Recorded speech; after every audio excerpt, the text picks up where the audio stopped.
7 p.m. I will call the common council meeting to order. Could we have roll call, please? Iverson. Here. Johnsinger. Here. Hanson. Gallup. Here. Bernard. Here. Guston. Here. Thornton. Here. Cliff. Here.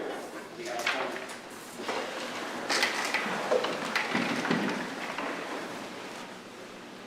I pledge Allegiance to the flag of the United States of America and to the republic for which it stands, one nation, under God, indivisible, with liberty and justice for all. I'm Reverend Karen Gax Rodriguez, pastor in Green Lake, but live in Ripon, so part of the Rama group. Let's pray together. Lord, on this absolutely gorgeous day, we are grateful to feel the warmth and the sunshine. We are so very grateful for the time that each person is giving to the work of this council, and we pray your blessings upon them as the extra presence of guidance and leadership here. Thank you for the work that will be done.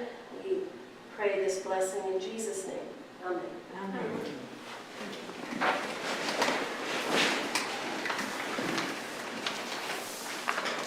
All right, this time we're seeking a motion to approve tonight's agenda with the amendment that item 7 is being posted.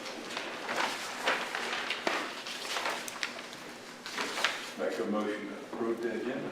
Second. The motion is to approve the agenda with the change of postponing item 7. All those in favor say aye. Aye. Opposed? That is approved. No one here for public comment today. Next is the accepting of informal reports from standing committees and staff. Is there a motion to approve as published? Motion to approve as published. Second. Then moved by John, seconded by Jonathan. Any discussion? I'd like to pull 13 out and approve the rest. Item number 13. Is that all right with John and Jonathan? Yes. All right, so the motion is now to approve the standing reports, item 1 through 12. Any discussion on that? Hearing none, all those in favor of approving items 1 through 12, say aye. Aye. Opposed? Those are approved. And Doug? Okay, I have a question on the check registry. Can you tell me why we paid $1,231.31 to J.M. Smucker's Company?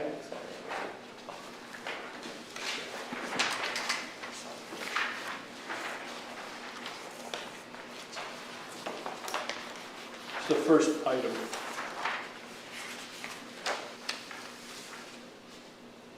Page 1.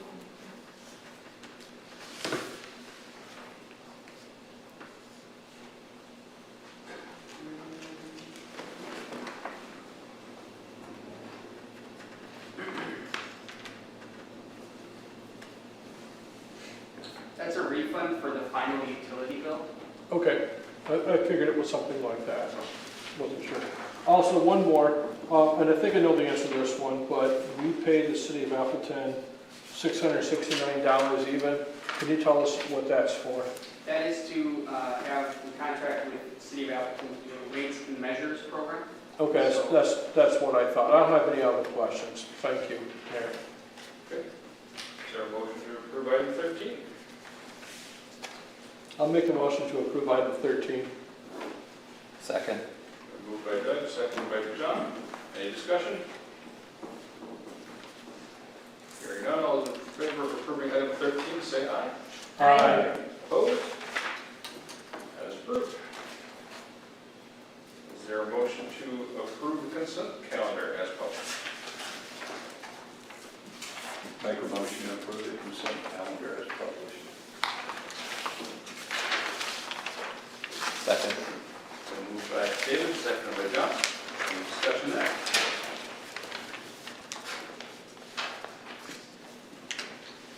Hearing none, all those in favor of approving the consent calendar, say aye. Aye. Opposed? Approved. All right, moving on to a proclamation.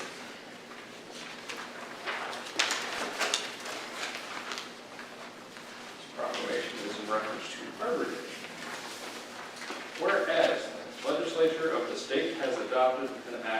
designating Arbor Day, and by that act has designated April 28, 2023 as Arbor Day in the state of Wisconsin. And whereas it is the purpose of the designation of this day throughout the nation to encourage the planting of shade and forest trees, to encourage the harvesting of our forest crops by approved conservation methods, and to encourage the protection of our forests from the scourge of devastating fires, insects, and disease that destroy the beauty and usefulness of the woodland as well as their wildlife. And whereas the city of Ripon has designated, or has been designated, a Tree City USA for a total of 24 years, and whereas through the cooperation of all residents of the city of Ripon, the beneficial effects of forest tree planting, proper conservation practices in harvesting timber, and the protection of from the enemies, and the protection from the natural enemies of the forest can be materially increased, and and we can pass on an enduring heritage of vital natural resource to succeeding generations. Now, therefore, I, Theodore Grant, Mayor of the City of Ripon, do hereby proclaim April 28th as Arbor Day in the City of Ripon. The City of Ripon urges everyone able to do so to observe this day by planting of one or more trees and by participating in one or more programs, including programming by the Ripon Area School District or Ripon Public Library that recognizes Arbor Day in the community. Would there be a motion to approve this proclamation? I move to approve April 20th, 2023 as Arbor Day in the city of Ripon. I'll second it. And moved by Jolene, seconded by Doug. Any discussion? John? Do we have a fund that people can donate money to for trees only? There has been a fund in the past, certainly, we can create one. I think that's something we would do. With the Park and Rec maybe or I something? think through the Parks and Rec, through that sort of programs, say like, benches and trees and parks, things of that nature. We just, to take a step back to just how we, are gonna, those are the things we need to evolve into. We just got Tree City USA back this past year after about a 10-year hiatus from being a designated Tree City. So this would be the 24th year. So we continue to build out our forestry program here. And these are the extra things that we need to start looking at doing, but certainly something, we have funds available to do that. We also do the tree planting program where the city does buy trees, and we do ask residents if they would like a tree in their boulevard as a priority. So we want to plant trees where people want trees. So we're doing some things, we can do a little bit better, so we'll roll with it. Okay, thank you. Question, so it says for a total of 24 years, so that's with a 10-year hiatus. So it goes back quite a ways is what we're saying. Yeah, okay. Yep. And then if someone had a question about our designation for Tree City USA, would it be you that they would go to, or a new Park and Rec Department lead? Who would they direct questions to? You can take them, I can take them. Okay.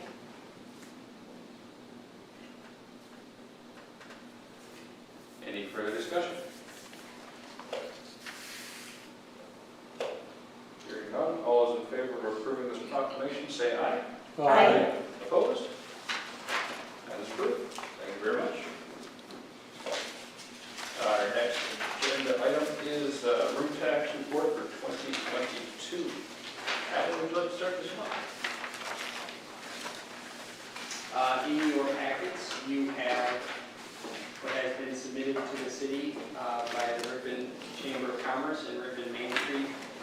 The 2022 quarterly or annual room tax report.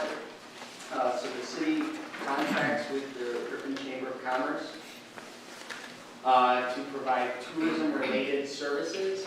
That contract was renewed last year for, I believe, a term of 1 year.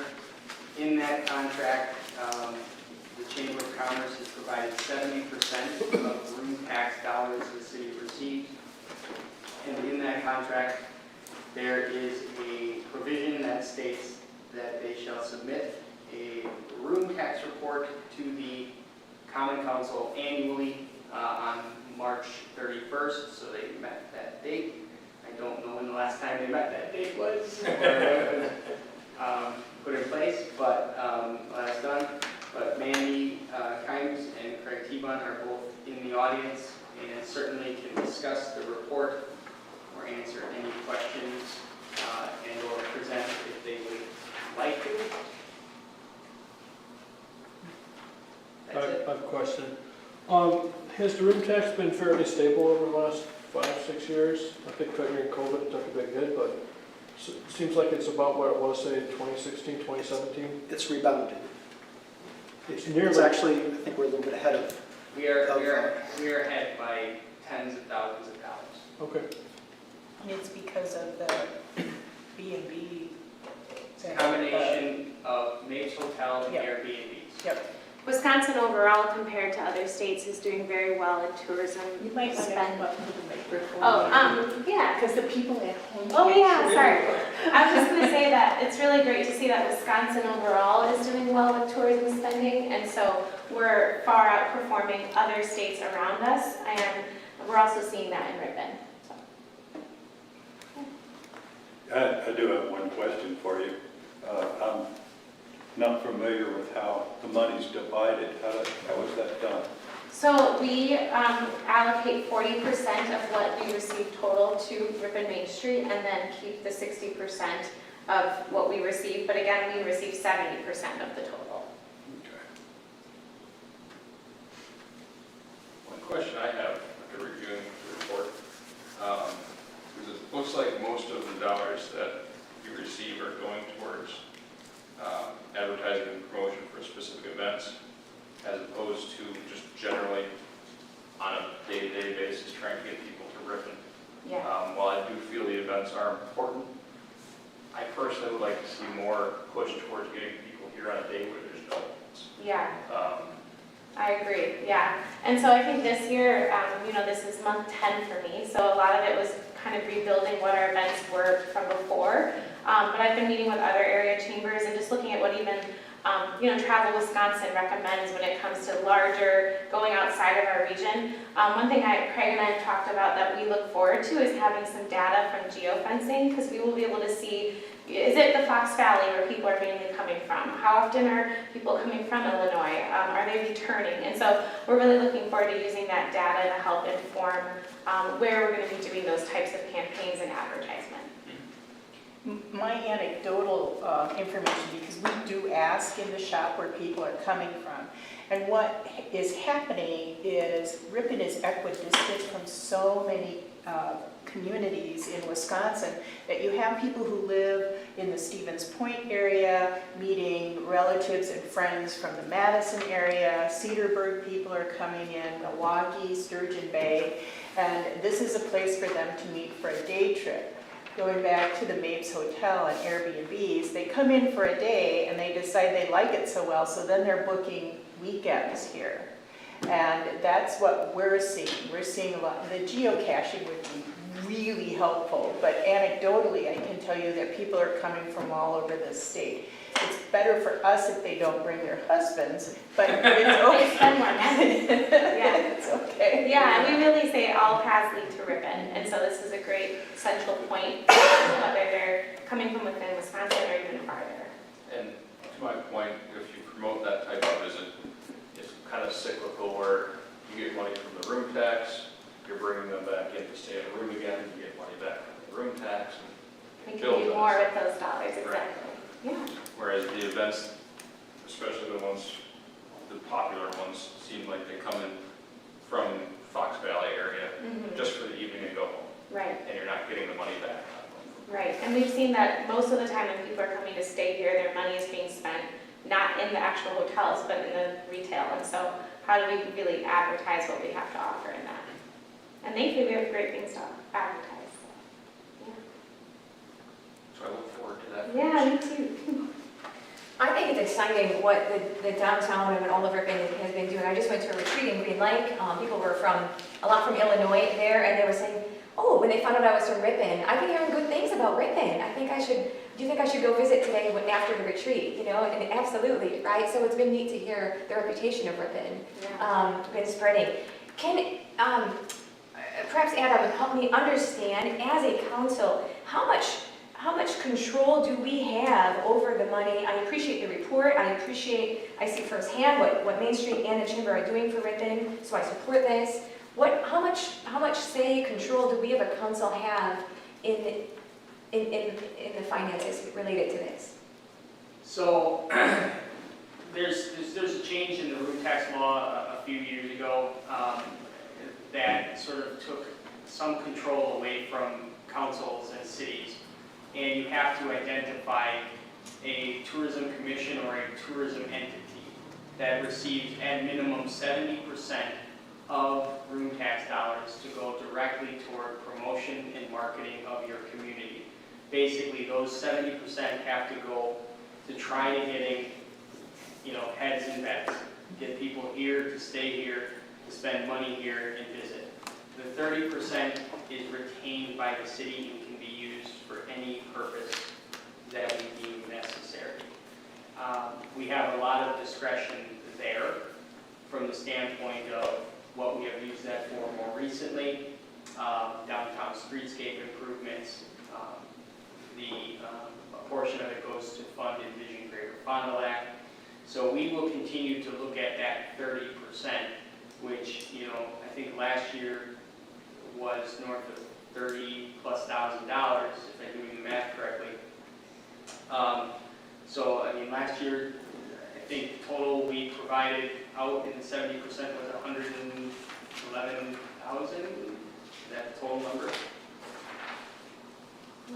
That number's here, but that sounds correct. So it's around, so that is where, that has to go directly to marketing. It is far easier for us to contract with an organization that is doing that activity already, right? So what discretion do we have? That's going to come down to what we require in the agreement. But we are requiring them to do certain things to remain compliant with the state statute. So I've talked to Mandy quite a bit in the last, since she's taken over at the Chamber, how to ensure that we remain compliant through them with spending. But essentially we are turning it over. And then the report back to you is to show, yes, we're doing this. If you're not satisfied with that, this is where it can get very tricky for communities. And it's gotten ugly in communities where they decide to create their own room tax commission. So they appoint people, they create their own board, and then it becomes essentially a free-for-all for the 70%. Okay? By no means am I advocating or saying that is the direction we should be going at all. That does not make sense with the two organizations you have in front of you tonight. But if, for example, they were blowing money on really frivolous things and weren't doing their job, we have that ability to basically create our own or contract with another organization, whether it be regionally or locally, to provide those services. Sounds good, thanks. Thanks for explaining that, Adam. It's been really great having Adam come to so many of our board meetings for the Chamber and Main Street. I think all of our board members just feel so informed and there's just a lot more communication happening, and so that's just been really helpful for us. Any further questions or comments for Mandy or Craig? Maybe you can, you don't need to talk about it now because I know it's not necessarily a focus of this, but although it does fit right into this, you're coming to us at a time when there's big news related to the Little White Schoolhouse. Yeah.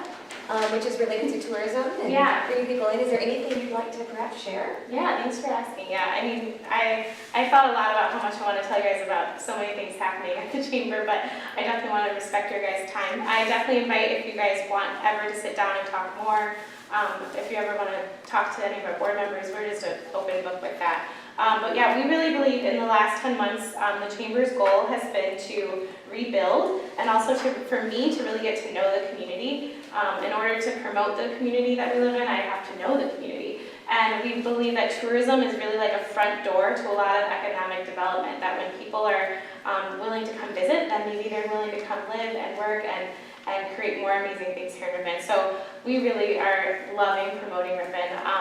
And so as you mentioned, the Little White Schoolhouse is something that has kind of been a heritage piece and a cultural piece of Ripon for obviously almost 170 years. And we are excited to reignite that as a tourist destination for Ripon.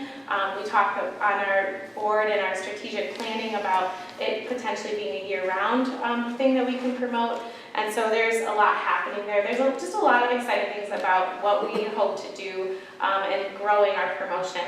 There's an app that the Ripon community is going to have, and that's going to connect for visitors, for people who live here. The Parks Department can put things on there about the parks. Our businesses, it's just going to really create another piece that people can download for free and use. And so it'll be used for events, and it'll save us on printing things. And so less money can go towards events and more can go towards bigger advertising. And so we're really looking forward to what we can, we want Ripon to be known for many things, as a great place to come for a weekend, but also for the unique history that it holds.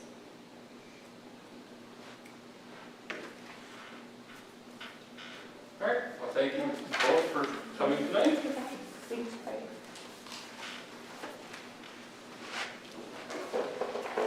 All right, our next item is a resolution writing off uncollectible ambulance bills.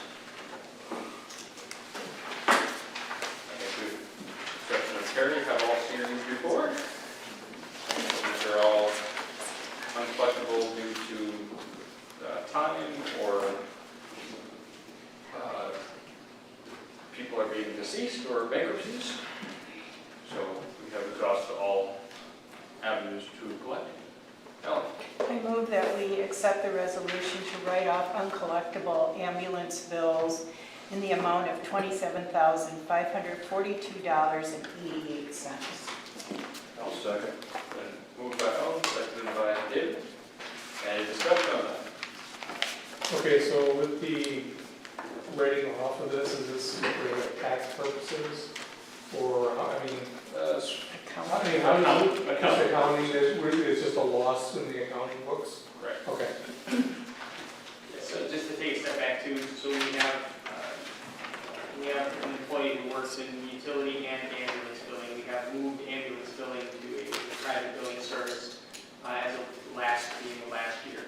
So all of these you can see are dated going back to 16 or 16, 17, and 21. As Bud can speak to, we have an approach to trying to collect these. Now, with the billing service, it's a little different back when we were doing it internally. And periodically we run these, we try to get, we're sending bills, we're working them, and at the end of the day, they're just time or death has made them impossible. So it's more of an accounting perspective for auditing and other concerns in terms of effort from staff trying to collect it. You just can't. So we bring them forward. I think Adam makes a good point that obviously we recently went to LifeQuest and we gained some resources in terms of those that otherwise would have immediately been uncollectible. We got some skip tracing techniques. We've got effort that's made earlier on in the process to try to identify other resources to get these people to pay. And so some of these, if you're looking, most of these you're looking at are older. And so we're doing better at current because we have contracted out to collect the money. They get paid a percentage to do it. So they're incentivized, but certainly a system that's a little more updated in terms of finding people. And a lot of these are transient people. They're coming through the community, they get in an accident and off they go. Or they're obviously indigent, and that's where you end up not being able to collect. So we will gain over time in terms of where we were just by the nature of technology. Yeah, on that note, I wish that I had wanted to go back in time at this same period and compare last year to this year to see if LifeQuest was making a difference. But then I soon realized you can't, it's not really comparing apples to apples. These are not LifeQuest accounts. These are not LifeQuest, with rare exception. There might have been a couple overlap. Yeah, but even if there was, there could be a period of time where people were more responsible and Right. suddenly they're not, so. Right. And some of these just fall through the cracks, and there's going to be a percentage who are not going to get money. Thank you. Any further discussion?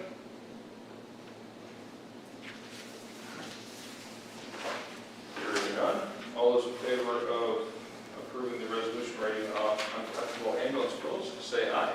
Aye. Opposed? That is approved. All right, next is a resolution designating the month of May as No Mow May. This is similar to the resolution we had last year.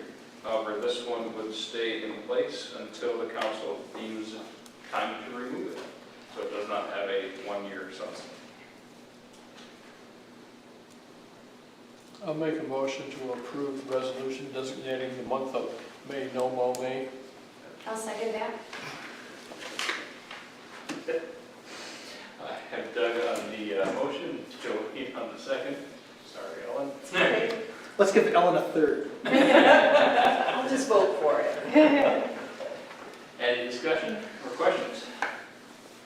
I will just mention that to the people that are doing this and that did not do it last year, that are going to try it this year, when you mow on June 1st, plan some extra time because you're going to have to do it in stages. Yeah, put your deck up higher.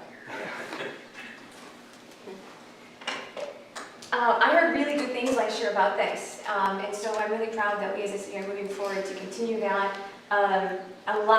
Probably one of the most amount of resolutions that we've ever had in my time, that I've heard positive things about it. Question, will we put on social media, then will it be a link on our website and both on social media for people to register again? I think that's what we did last year. Yes, so we will have a similar campaign for PR on it, just cityripon.com/May is the website. I don't know if it's live quite yet, but it might be.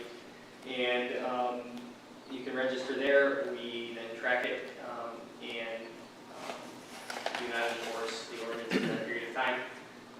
We ask that you register. Last year, I believe we had 188 total registrants, so that was significant from what we thought. So we'll see how it goes this year. And if people ask, I know there were some people just privately made signs for their yard, and people would ask, we're not going to organize signs through the city, correct? If people want those in their yard, they can. I know that local printers actually printed them, so they probably have the template, but we will not organize that, correct? We're not organizing that. Yep. We're not spending any money other than time, tracking. So. Yep. So we would encourage people to reach out to those local vendors, and if we have one, if you know of any, and you want to share them with me, we certainly can put that information out there on our links to, if people want signs. Thanks. Any further discussion?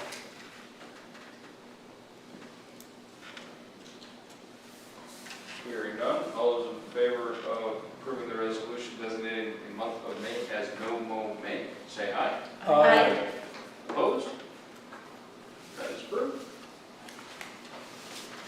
All right, next, another ordinance. This is continuing conversation on the amendment to the prohibited areas for animals, essentially dogs in parks and or cemeteries.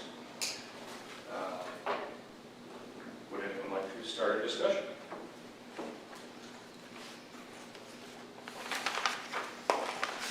I'll make a motion to approve the order as written. I'll second. Then moved by Dave, second by Al. Discussion or questions? Good job, Adam. It was not just me. You did say last time that the city's going to look at installing waste stations, for lack of a better Yes. term. So So in parks primarily, that's the area more concerned than cemeteries to begin with. We'll monitor cemeteries to see if those types of amenities will be needed. We hope not.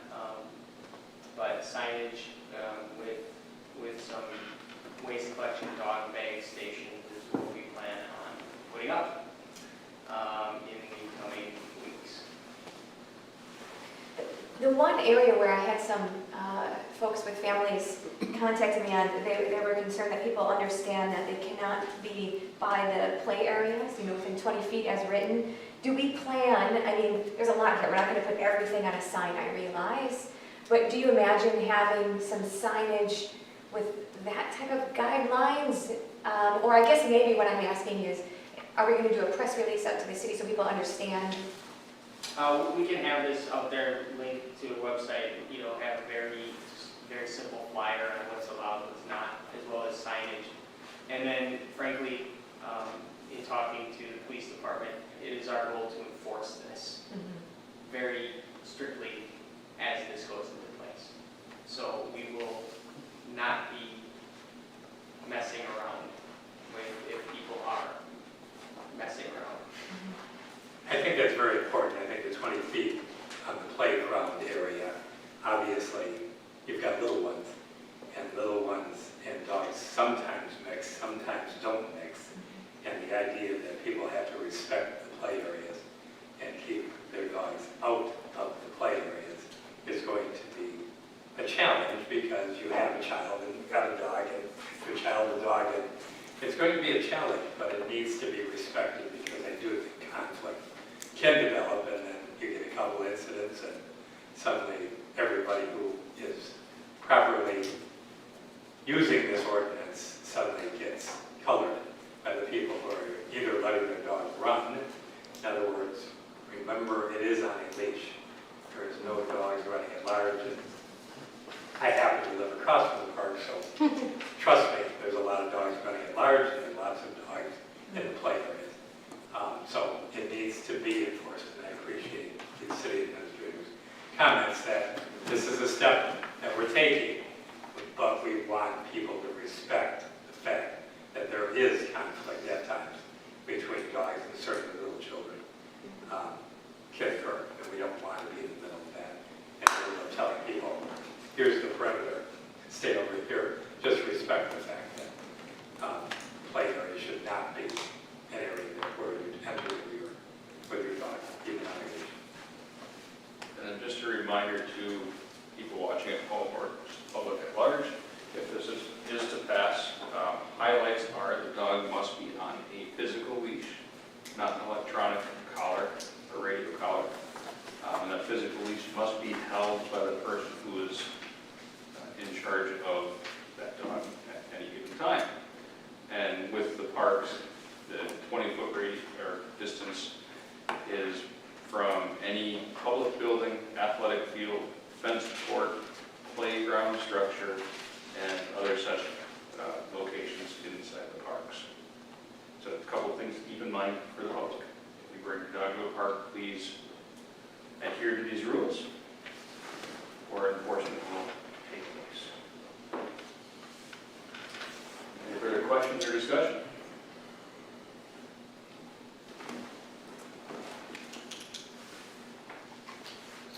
Here, you done? Will we get a roll call? Yeah, let's do a roll call. All right. Do a roll call. Iverson, Yes. Schatzinger, Yes? Gallows, Yes. Bernard, Yes. Godspeed, Yes. Sorensen, Yes. Split. Yes. Motion carries 7-0. Good. We wait till it's publicized. And we'll get to work on getting things installed. Thank you. All right. Project updates and staff reports. Let's see here we have Naomi. Have anything for us? No. All right. I have a question for Naomi. What was voter turnout for the election? Could I have that information, please? I knew Ellen would be here. We actually, the total number of voters registered in the city is 4,316. and the total voter turnout was 1,915.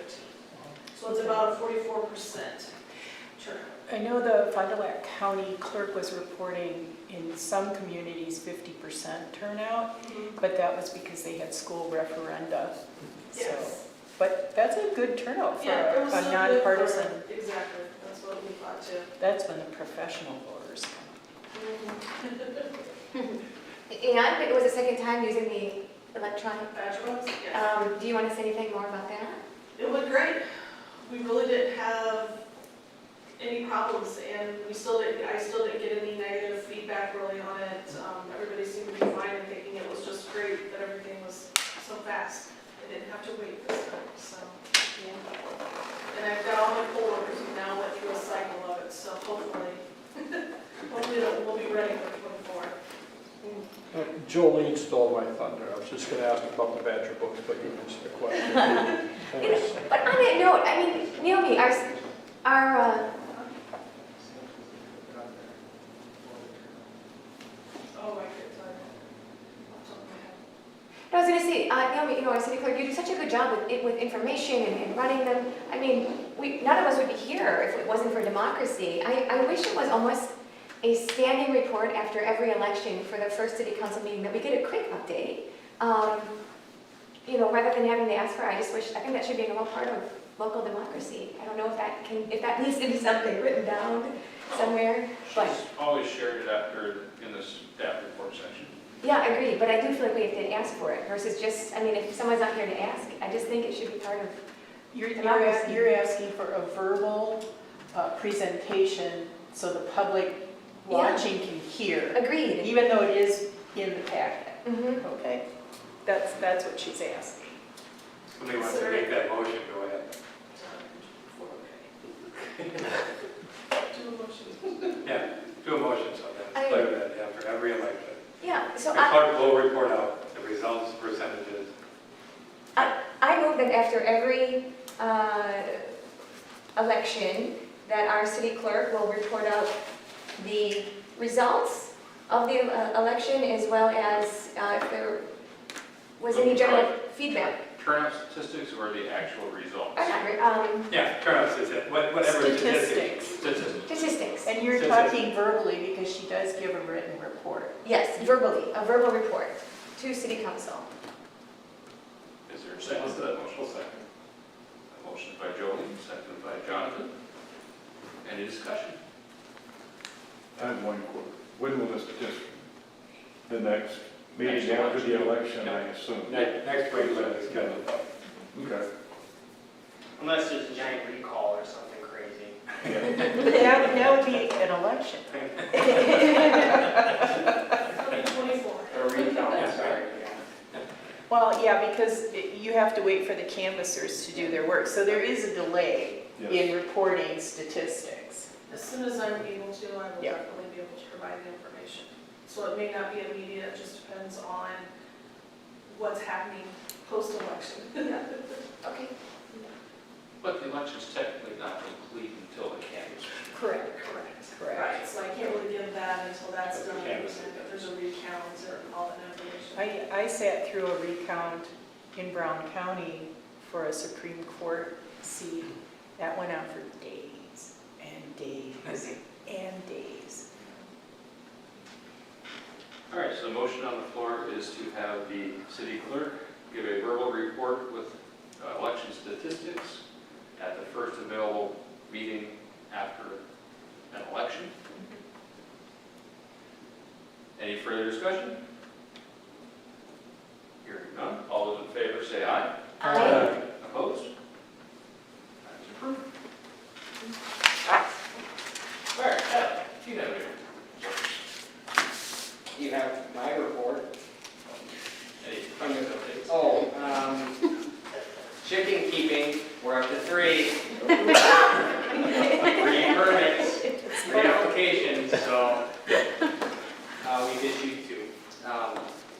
No, other than that, I'm working on capital projects for the year, so finalizing that list as well as working through the DPW facilities. So I would envision having Ellen here in the next meeting to discuss financing of the DPW facility, as well as we're moving forward through the State Street reconstruction, Tiger Street Bridge removal, and Murray Park Trail project. All of those are exceeding the budgeted allocations, but mostly because of State Street, the reconstruction there is just, from the standpoint of utilities, adding them in is just costing more than what we wanted to, but that is what is the right thing to do for the project. So we'll be bidding those out in toward the end of this month and early May to complete this year. So contractors are still looking for work, and then as well we'll look at having another ad hoc meeting on the handbook and just looking at a few grant submissions. So all in there. Just a question on State Street. Are you adding more curb and gutter, like up to the bridge?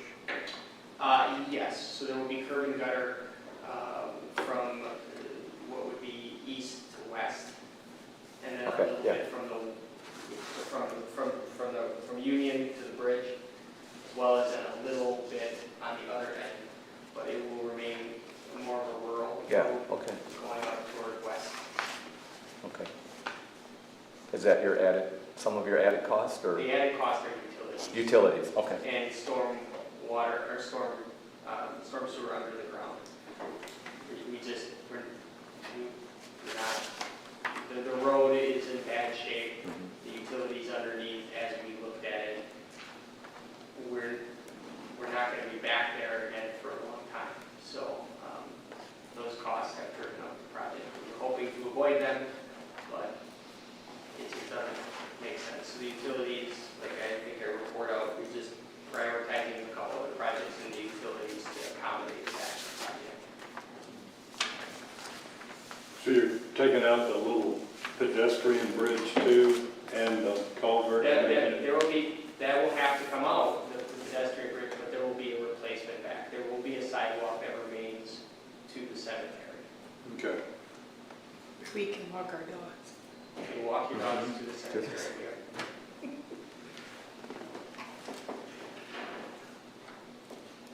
Any more questions for Adam? All right. I have two appointments for the bid board. One is a renewal and one is a new appointment. First one would be for Matt Brigette. This would be a renewal. His term actually expires at the end of 2022. This would be a replacement through the end of 2025. Make a motion to approve. I'll second it. Moved by Dave, seconded by Doug. Any discussion? Hearing none. All those in favor of approving Matt Brigette through the end of 2025, say aye. Aye. Opposed? That's approved. And the other is a new appointment for Jeff Liddicoat. Again, this term would go through the end of 2025.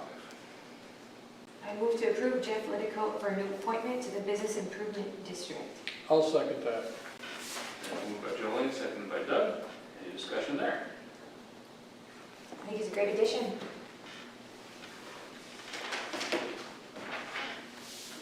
There's no more discussion. All those in favor of approving Jeff Liddicoat through 2025, say aye.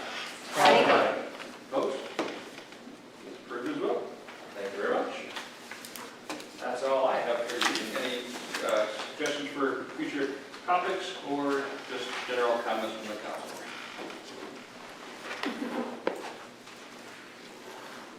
Now, is there a motion to adjourn? So no. Second.